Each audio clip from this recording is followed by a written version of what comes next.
was talking a whole bunch of shit, but you let him have it. As the vet in the room, as the guy on defense, everybody circling, what did you say to Shedeur to make sure he knew he was in place? I mean, you're still a young buck, dog. You're still a rookie.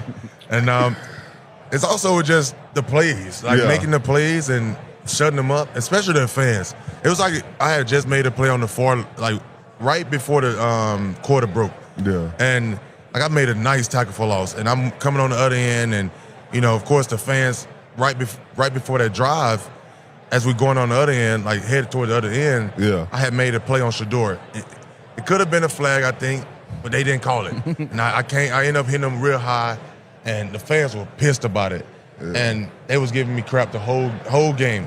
And so I'm coming on the other end. As I'm walking back down, they get to talking. And I'm doing this. They got the Titans put out a clip, and I'm doing this to the fans. I'm like, keep going. And the next play, it was like a play where Shedeur ended up scoring.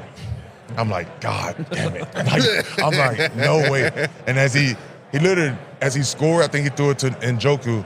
As he scored, he came back, he found me, and did this in my face.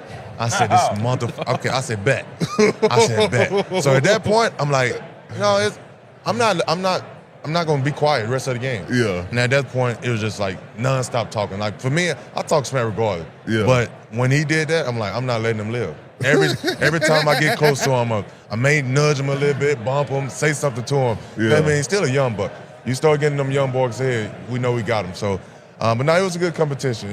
Even being at the Pro Bowl this week, been cool to chop it up with him. He's a good dude. So, Peace, you got any stories like that? Well, I ain't had no young. Well, David Carr tried to pop off when he was a young quarterback playing against us in Houston, and it was different. It was more of our guys was trying to get him to say he was bigger than me. So we're playing Houston, and everybody know how proud I am for being from Bakersfield, California. David Carr is from Bakersfield. He was our first-round pick. So, that carried a lot of weight. Listen closely, because a massive revelation just dropped that completely changes everything we thought we knew about the power dynamics in the National Football League. When Tennessee Titans defensive tackle Jeffery Simmons sat down in front of a podcast microphone recently, he probably thought he was just sharing a funny competitive story about hazing a rookie. Instead, this feared veteran essentially handed the entire football world undeniable proof of the phenomenon that is taking over the league. We are talking about the undeniable aura surrounding Shedeur Sanders.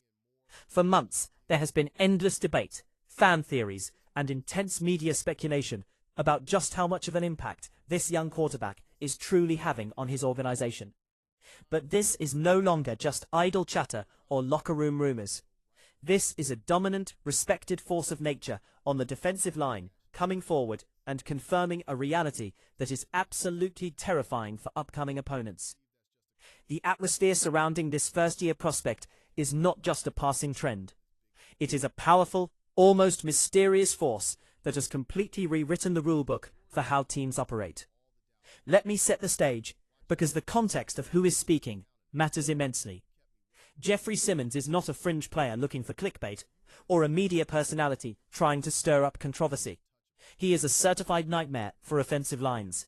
A man who has built an incredibly lucrative career by physically breaking the will of the men lined up across from him. When he speaks about the psychological experience of hunting a quarterback, you listen.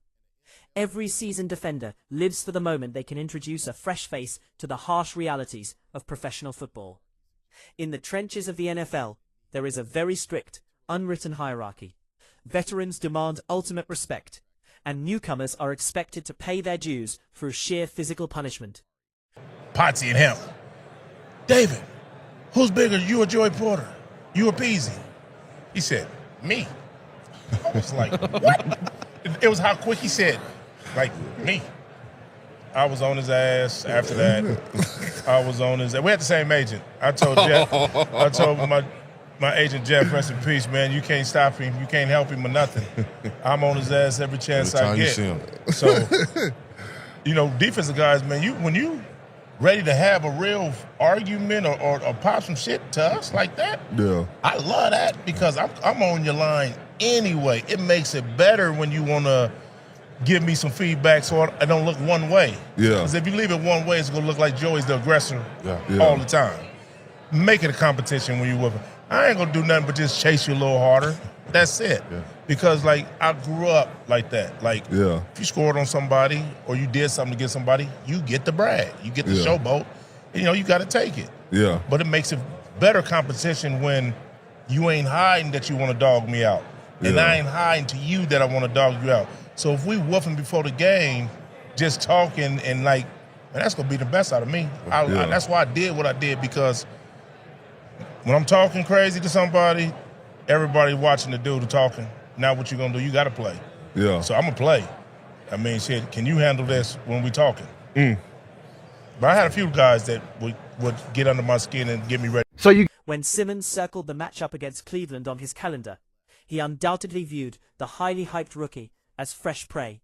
He walked into that freezing stadium with the exact same mentality that has made him one of the most destructive interior linemen in the game. He wanted to be the monster lurking in the dark.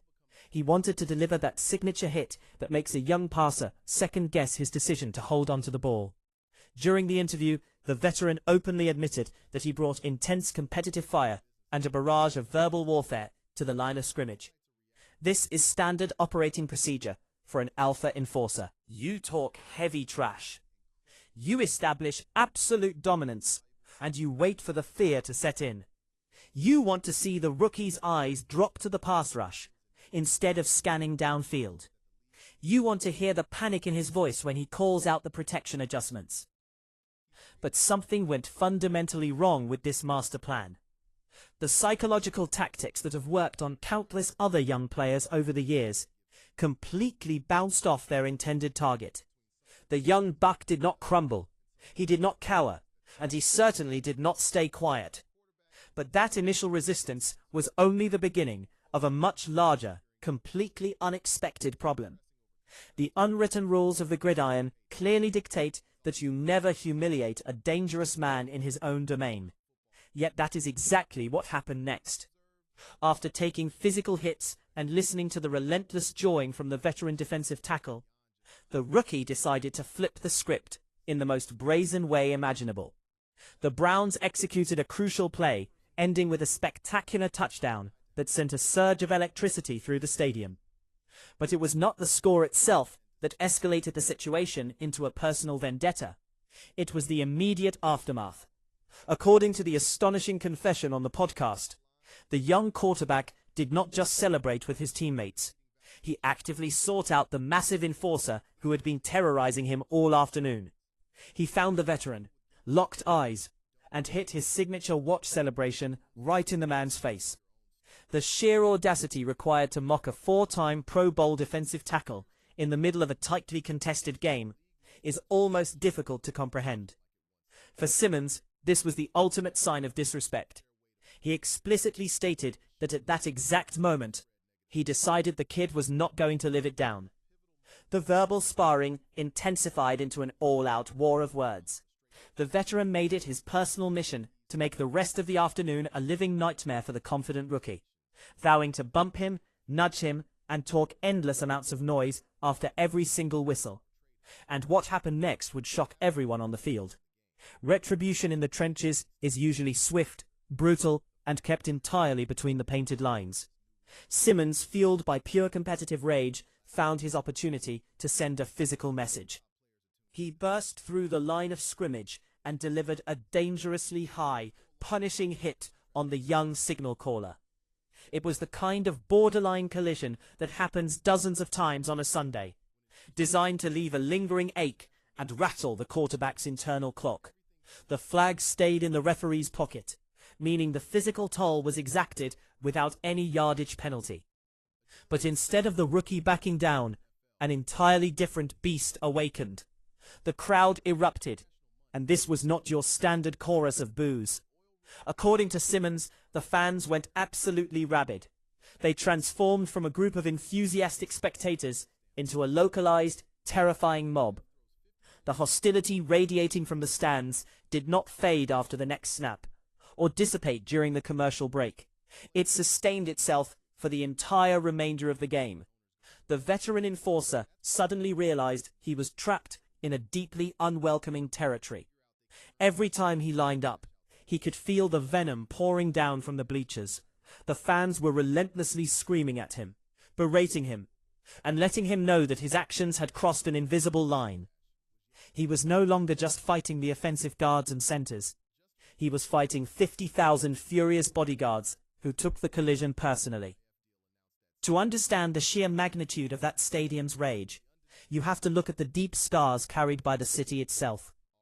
For decades, this particular fan base has endured an endless carousel of heartbreak, misery, and shattered expectations. They have watched countless draft picks fail. Enduring seasons with the quarterback position was essentially a revolving door of disappointment.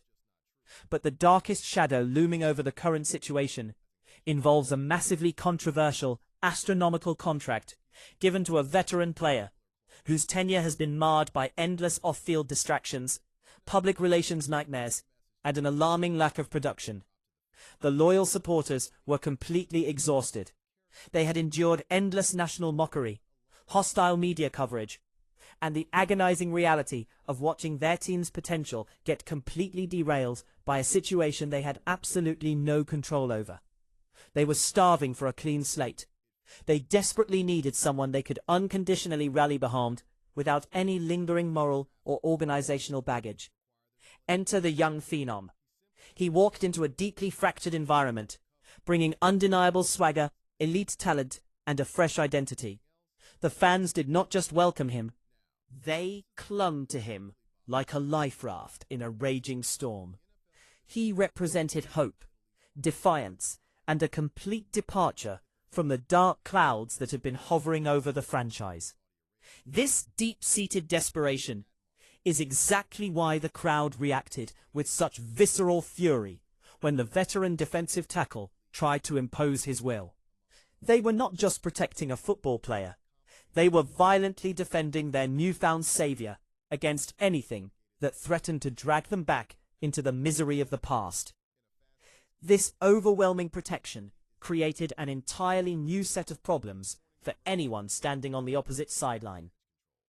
Confidence is an incredibly fragile thing for a newcomer in the most unforgiving league in the world.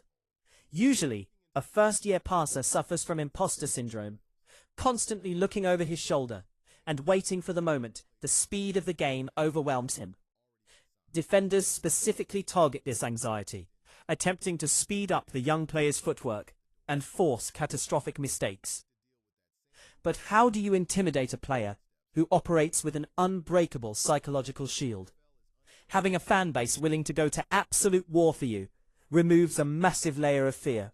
When the rookie knows that taking a late hit will instantly summon the unyielding wrath of the entire city, his confidence skyrockets. He plays with a profound sense of security. He stands tall in the pocket, completely unfazed by the monsters bearing down on him, because he knows he is the chosen one. Simmons inadvertently confirmed that the psychological warfare typically used against inexperienced players is completely useless in this specific environment.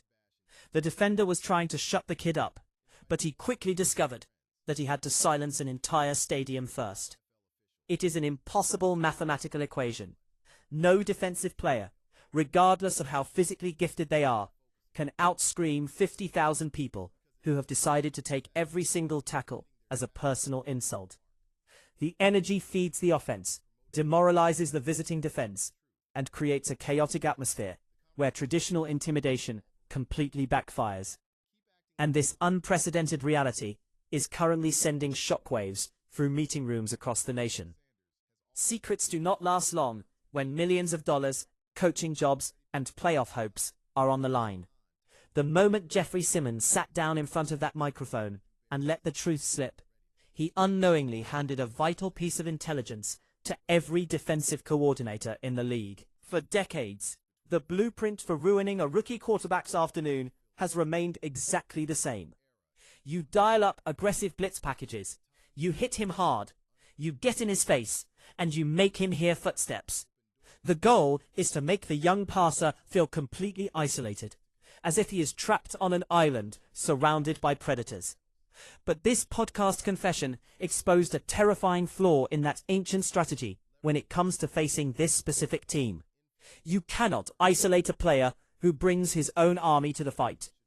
Opposing teams now have to completely rewrite their scouting reports. They are no longer just preparing to face a highly touted prospect with a great arm and incredible pocket awareness. They are stepping into a psychological war zone where the traditional rules of engagement no longer apply. When an edge rusher pins his ears back and delivers a crushing blow, the resulting crowd noise does not just fade away after the referee blows the whistle. The hostility lingers, transforming the stadium into a boiling cauldron. It becomes absolutely impossible for the visiting team to communicate, call audibles, or maintain their composure. Coaches will literally have to warn their veteran enforcers that normal aggression might actually destroy their own game plan. Yet, the most complicated fallout from this entire saga might be happening behind closed doors in the team's own facility. Power in professional sports is usually held firmly by the billionaires in the luxury suites and the executives making the roster decisions. But the streets just staged a bloodless coup. The front office in Cleveland originally had a very complex situation to manage. They had to balance the delicate politics of a massive guaranteed contract sitting in the quarterback room alongside a highly popular rookie. Normally, management wants to ease a young player into the system, keeping their options open and maintaining control over the narrative. But the visceral, sustained reaction that Simmons experienced firsthand proves that the executives have completely lost their leverage. The fans have violently crowned their king, and in doing so, they have held the organization hostage. If the coaching staff ever tried to pivot away from the young star, if they ever attempted to bench him in favor of a highly paid veteran, the backlash would be catastrophic. The stadium would quite literally revolt. The supporters are no longer just cheering for laundry. They have invested their entire emotional bandwidth into a single individual. The margin for error for the front office has shrunk to zero. Any move that appears to diminish the new face of the franchise will be met with a resistance so severe it could destabilize the entire operation. They are trapped by their own success, forced to ride this lightning bolt wherever it takes them, because the alternative is an all-out mutiny from the people who buy the tickets. This entire situation goes far beyond a simple game of football. It is a cultural shift. Jeffery Simmons set out to tell a fun story about trash talk and veteran pride. But what he actually delivered was a formal declaration of a new era. He confirmed that the phenomenon surrounding this young signal caller is completely genuine, incredibly powerful, and highly disruptive to the natural order of the league. The rookie walked into a hostile, unforgiving profession and immediately bent the environment to his will, backed by an army of fans who refuse to let anyone disrespect their future. Opposing defenders are now on notice. If you want to take a shot at the king, you better be prepared to fight the entire kingdom. The ultimate question now isn't whether Shedeur Sanders is truly ready for the harsh realities of the professional level, but whether the rest of the league is truly ready for the terrifying movement he has built. Drop your thoughts in the comments below. Do you believe this overwhelming fan protection is the ultimate key to a championship run? Or will the immense pressure eventually reach a breaking point? Hit that like button, subscribe if you haven't already, and turn on notifications, because this explosive story is only just beginning. The new era has officially arrived, and the rest of the football world better brace for impact.